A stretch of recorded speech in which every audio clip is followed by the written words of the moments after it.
sim, as minorias não devem ser confrontadas por nós, mas também não podem ser apaparicadas ao ponto de ignorarem que têm que ter os mesmos deveres que todos os portugueses. E eu sei que muitos que nos estão a ver agora sabem bem, no Alentejo, no Algarve, à volta de Lisboa, à volta do Porto, de que é que eu estou aqui a falar. Sabem que há um paraíso de impunidade que ainda agora, na morte de um agente da PSP, mais uma vez se fez valer. Sim, Sr. Primeiro-Ministro, eu lembro-lhe que há um cigano fugido noutro país depois de ter morto um PSP e que o patriarca da comunidade cigana diz que no seu modo, no seu tempo, o entregará à justiça. E sobre isso este Parlamento não deu nem uma palavra. O meu respeito ao agente da PSP que morreu. A intervenção começa o direito, respeitando este princípio. Muito obrigado. Sr. Presidente, vou retomar a minha intervenção dizendo-lhe isto. Como deputado, não aceito que nenhum outro deputado ou Presidente da Assembleia limite a minha intervenção como deputado desta Casa. Afinal, onde está o 25 de Abril de 1974, em que podíamos exprimir-nos livremente e que agora nos querem tirar esse direito a exprimir-nos? Sr. Presidente, eu vou continuar a usar a expressão ciganos sempre que tiver que usar e o Sr. Presidente, no seu direito, sancionará quando tiver que sancionar, sabendo que eu nunca deixarei de dizer aquilo em que acredito, em que milhões de portugueses acreditam, porque sabem que o vivem todos os dias na sua pele. Isso é um programa, e desculpe dizê-lo, olhos dos olhos, mentiroso. Não o Sr. Primeiro-Ministro, mas o programa. Porque diz, Sr. Primeiro-Ministro, e cito, que fizeram progressos assinaláveis nos médicos de família e que houve aumento dos médicos de família. Isto, para quem nos está a ver, parece a piada do século. Sr. Primeiro-Ministro, desde 2016 há mais 63,5% de utentes sem médico de família. E quem nos está a ver sabe bem o que é que estamos a dizer. De Bragança ao Algarve, dos Açores à Madeira, em todo o território nacional as pessoas sabem o que é ir a um centro de saúde e não ter consultas. Sabem o que é querer um médico de família e não ter. Sabem o que é a sua promessa de um enfermeiro de família que nunca se chegou a concretizar. E por isso o Governo virá a esta Câmara dizer que houve progressos em matéria de médico de família. Se não fosse para rir, era uma tragédia, que é o que é do Governo. Sincero, está a ver, Sr. Primeiro-Ministro, sincero, que é uma coisa que lhe pedimos que seja aqui neste Parlamento. Para ser sincero, temos que reconhecer que os portugueses vão perder poder de compra. Mas ouvimos dizer algo que eu penso que em casa alguns terão mesmo esboçado um largo sorriso. Vamos melhorar, como temos feito nos últimos anos, o enquadramento fiscal. Coisa fofa se ouvir aqui no Parlamento. Vamos melhorar. Primeiro-Ministro, onde é que melhorou o enquadramento fiscal deste orçamento? É por causa do IRS jovem que melhorou o enquadramento fiscal? É por haver 2 novos escalões no IRS que melhorou o enquadramento fiscal? Então deixe-me dar-lhe dados que talvez contrariem este seu enquadramento fiscal. É que os pensionistas em Portugal são dos que menos poder de compra têm na Europa.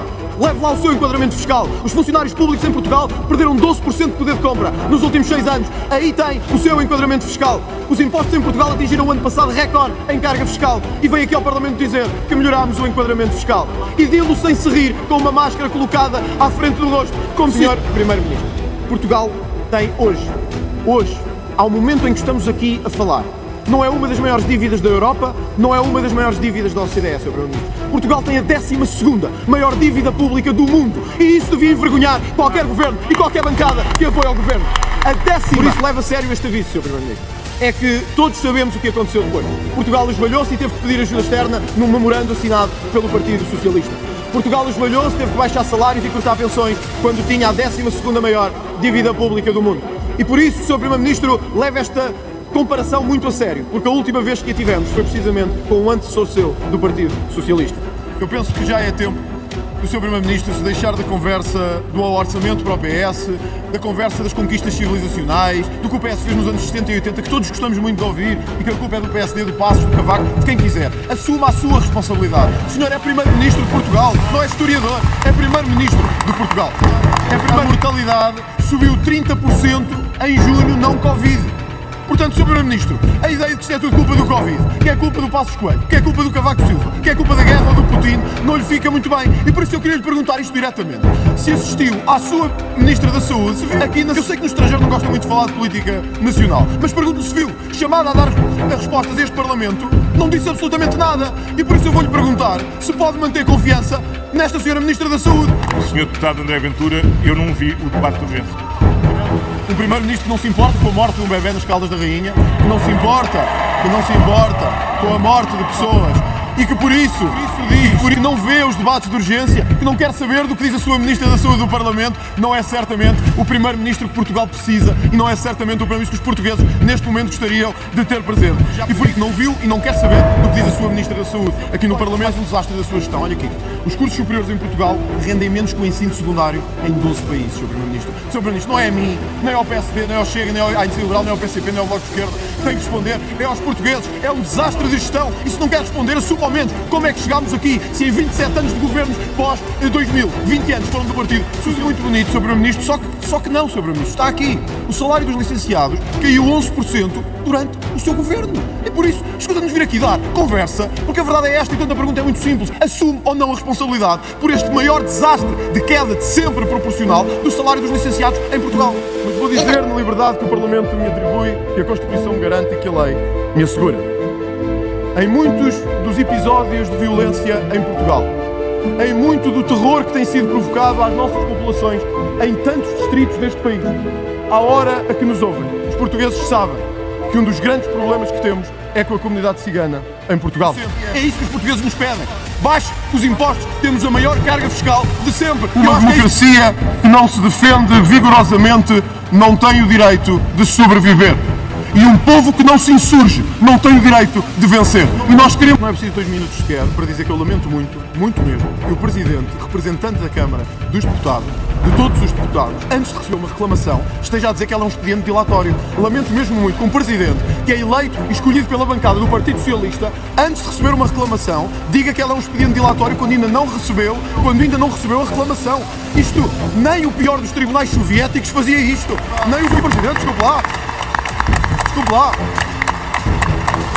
Nós ainda não entregámos a reclamação e o Sr. Presidente diz que é um expediente dilatório. O Sr. Presidente sabe, conhece os argumentos que vamos entregar, sabe se a lei está ou não de acordo com a votação que aqui foi feita, sabe quais são os conteúdos substantivos e procedimentais que vamos alegar, para do lugar que tem, como representante da Câmara toda, dizer que isto é um expediente dilatório. Sr. Presidente, peço desculpa e lamento que esta seja a última palavra dita antes de encerrar a Câmara. A sua atitude é uma vergonha. Sobre a história de Portugal, sobretudo a um país que nunca pediu desculpa pelas milhares de vítimas portuguesas que lá deixou enterradas sem qualquer justiça. Após a transição, os guerrilheiros moçambicanos mataram mais de 3.000 portugueses, Sr. Presidente. Foram 400 as vítimas que o Sr. Presidente identifica em Uriamo. Mais de 3.000 foram assassinados pelas forças de independência a famílias inocentes que ali estavam. Moçambique nunca pediu desculpa. As Forças Armadas moçambicanas nunca pediram desculpa. Por que raio no mundo é que nós que o PS pode fazer e com que o Chega vive perfeitamente? Porque, na verdade, ao fim do dia, todos os portugueses percebem que há uma verdadeira oposição ao Partido Socialista. E essa oposição é esta que os senhores recusam a aproveitar ou a aprovar qualquer proposta. É que nós vamos pedir desculpa, Sr. Presidente, no momento em que chegamos ao... Mas, Sr. Deputado, eu vou-lhe dizer, pode evitar atualizar pensões ao nível da inflação. Pode evitar baixar o IVA dos combustíveis, como aliás aqui ao lado em Espanha fizeram. Pode evitar subir salários de polícias ou dar-lhes a dignidade que o PS não quer dar. Pode ir escolhendo apêndices entre o PCP e o Bloco, entre o PAN e o LIVRE, ou às vezes pedir o braço ao PSD. Por nós garanto que não passarão.